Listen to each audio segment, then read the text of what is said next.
ಎಲ್ರಿಗೂ ಪ್ರೊಸೀಜರ್ಸ್ಗೆ ಸ್ವಾಗತ. ಇಂದಿನ ಸಂಚಿಕೆನಲ್ಲಿ ನಾನು ನಿಮ್ಗೆ ಒಂದು ವಿಷಯನ ತಿಳಿಸ್ಕೊಡೋದಕ್ಕೆ ಪ್ರಯತ್ನ ಪಡ್ತೀನಿ. ನೋಡಿ, ಇದು ನಮ್ಗೆ ಕಸ್ಟಮರ್ ಕೊಟ್ಟಿರುವಂತಹ ಒಂದಿಷ್ಟು ವಿಗ್ರಹಗಳು, ಅವ್ರ ಮನೇಲಿ ಪೂಜೆ ಮಾಡ್ತಿರುವಂತದ್ದು. ಇದೆಲ್ಲ ಉಪಯೋಗ ಮಾಡ್ತಿಲ್ಲ, ಇದ್ರ ಬದಲಾಗಿ ನಮ್ಗೆ ಒಂದು ಸುಂದರವಾಗಿರುವ ವಿಗ್ರಹ ಮಾಡ್ಕೊಡಿ ಅಂತ ಹೇಳಿದ್ದಾರೆ. ಇದು ಬಹುಶಃ ಅವ್ರ ಹಿರಿಕರು ಪೂಜೆ ಮಾಡ್ತಿರುವಂತಹ ಒಂದಿಷ್ಟು ವಿಗ್ರಹ ಆಗಿರ್ಬೋದು. ಸಾಮಾನ್ಯ ಜನಗಳು ಏನ್ ಮಾಡ್ತೀರಾ ಅಂದ್ರೆ, ನದಿಗಳಲ್ಲಿ, ನೀರ್ಗಳಲ್ಲಿ, ಬಾವಿಗಳಲ್ಲಿ, ಕೆರೆಗಳಿಗೆ ಹೋಗ್ಬಿಟ್ಟು ದೇವರ ಹೆಸರು ಹೇಳಿ ಅದನ್ನ ಬಿಟ್ಬಿಡ್ತೀರಾ, ಇಲ್ಲ ಯಾರಿಗಾರು ದಾನಗಿನ ಮಾಡ್ತೀರಾ.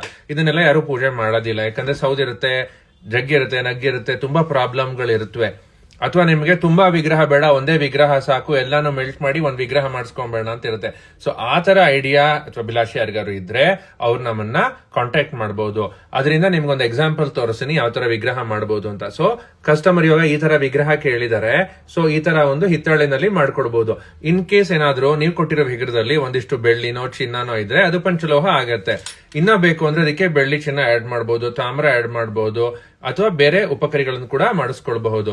ಸೊ ನಿಮ್ಗೊಂದು ಮಾಹಿತಿ ಇದು. So if you have any iconographies or idols that your ancestors were worshipping and is not worshipped henceforth, do you want to convert into an iconography for daily needs or to keep it in a showcase, you can always contact us. We are here to help you out because this sort of facility is not easily available elsewhere.